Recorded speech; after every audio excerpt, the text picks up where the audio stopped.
U.S. Attorney to offer their help.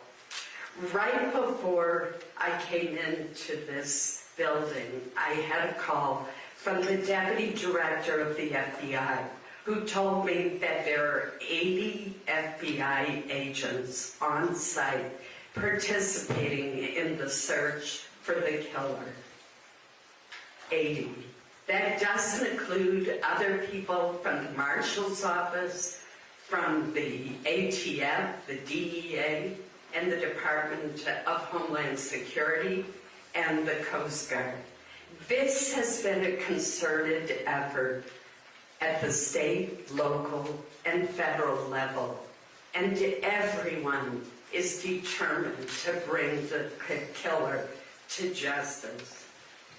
To the families of those who have been injured or killed, I know that no words can fully ease the shock, the pain, and the justifiable anger that you are feeling. My hope is that you will feel the solace and strength in knowing that you are in the hearts of the people of Maine and of people throughout our nation. Thank you. I'd now like to introduce the Congressman Jared Golden, who represents this area of Maine. Thank you, Senator. Thank you to Mayor Chalene as well. My name is Congressman Jared Golden from the town of Lewiston, representing Maine's 2nd Congressional District. Some of you might not recognize me because Congress has been so crazy lately. I haven't gotten a haircut in months. Sometimes things happen that bring your worst nightmares to life. Yesterday, this is what happened in Lewiston. At a time like this, a leader is forced to grapple with things that are far greater than his or herself. Humility is called for as accountability is sought by the victims of a tragedy such as this one. Out of fear of this dangerous world that we live in my determination to protect my own daughter and wife in our home and in our community, because of a false confidence that our community was above this, and that we could be in full control, among many other misjudgments, I have opposed efforts to ban deadly weapons of war like the assault rifle used to carry out this crime. The time has now come for me to take responsibility for this failure, which is why I now call on the United States Congress to ban assault rifles like the one used by the sick perpetrator of this mass killing in my hometown of Lewiston, Maine. For the good of my community, I will work with any colleague to get this done in the time that I have left in Congress. To the people of Lewiston, my constituents throughout the 2nd District, to the families who lost loved ones, and to those who have been harmed, I ask for forgiveness and support as I seek to put an end to these terrible shootings. In the days to come, I will give everything I have to support this community's recovery. Thank you.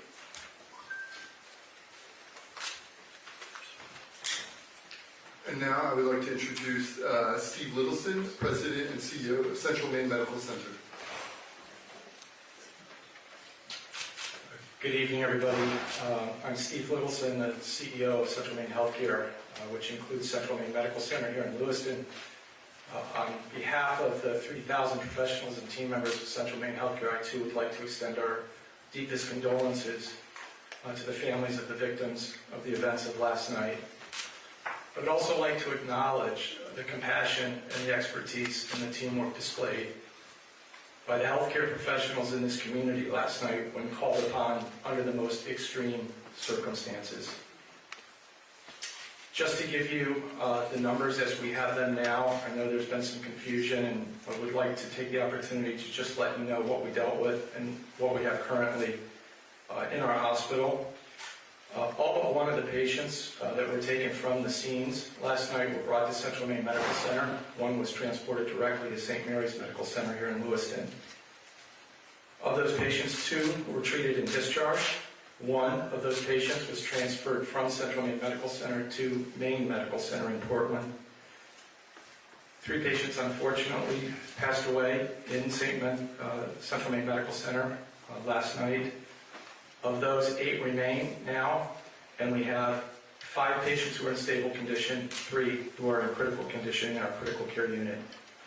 Just to give you a sense of the scope of what we dealt with within a relatively short period of time, last night within about 45 minutes to an hour, we had 6 fully staffed and running operating rooms at Central Maine Medical Center caring for the wounded and the victims.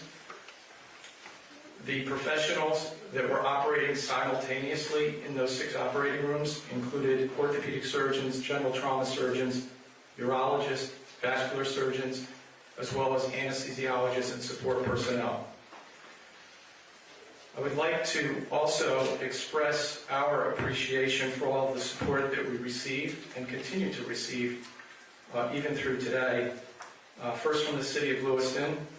Secondly, from law enforcement. We still have a law enforcement presence on the campus at Central Maine Medical Center. The other area hospitals that came to our support, we needed blood transferred to Central Maine Medical Center very quickly, and 2 of the hospitals, Maine General and St. Mary's, accommodated us. Maine Med in Portland stood by and was ready to accept patients, and as you know, they did accept one of the patients that we transferred to them. And also the various community partners that came to aid and support us last night, including emergency response personnel, personnel from Life Flight of Maine, and others. As one of the counselors said to me before we walked in tonight, often people underestimate our capabilities here to care for people locally. I think last night we proved that by working together we can do just that under the most trying circumstances. Thank you.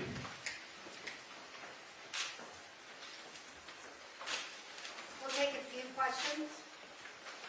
For Senator Collins, if she could move to the microphone. Senator, you just heard from Representative Jared Golden that he has changed his mind on an assault rifle ban. Would you do the same?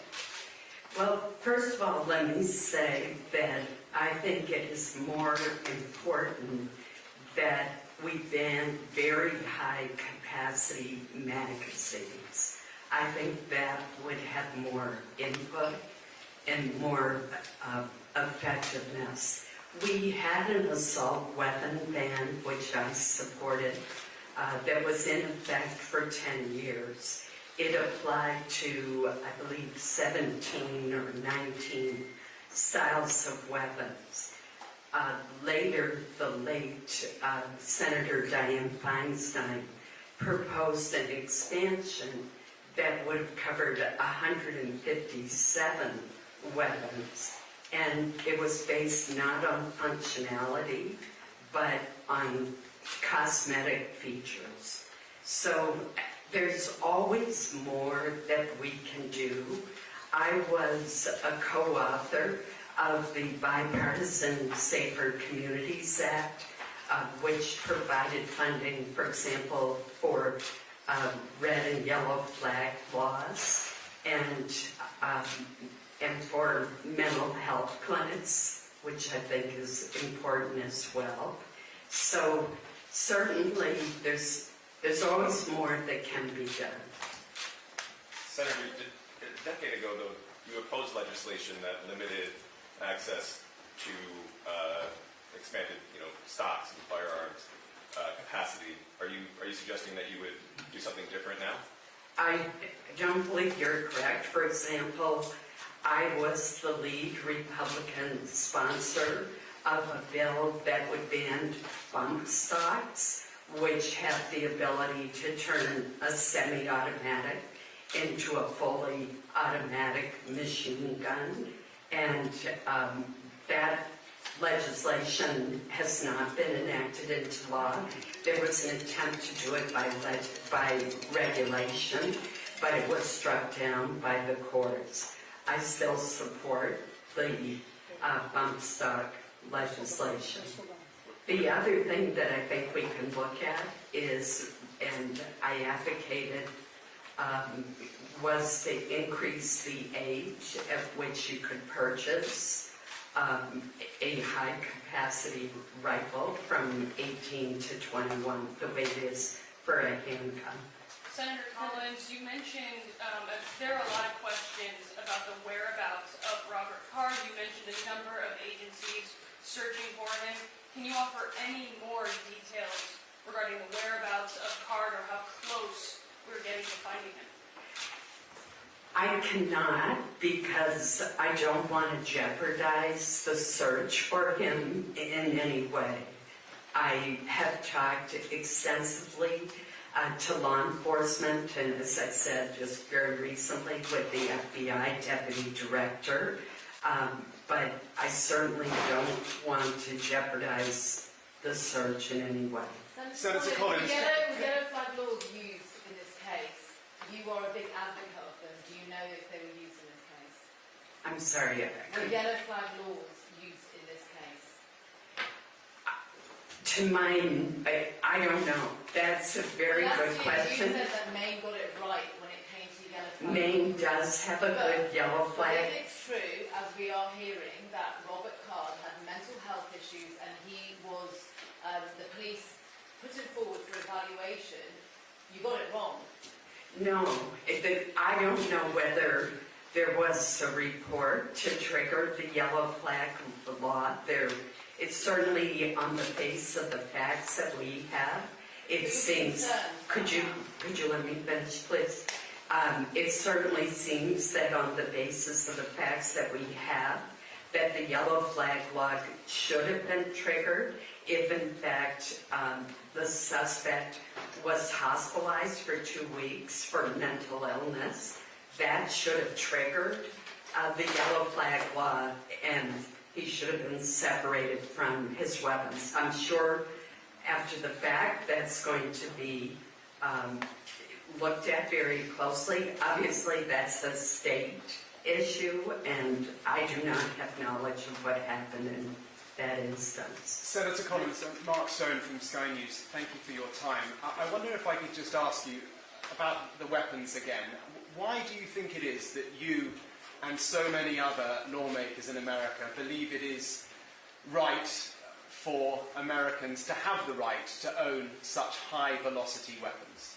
Well, first of all, let me say, and I'll repeat it again, that for 10 years we had a ban on certain kinds of assault weapons, and I supported that ban. And when George W. Bush proposed that it be extended for 10 more years, I supported that effort, which did not succeed. Later, years later, there was an attempt by former Senator Dianne Feinstein to greatly expand the number of weapons that would be covered by that ban, and it was based not on lethality, but more on how they looked, on cosmetic features.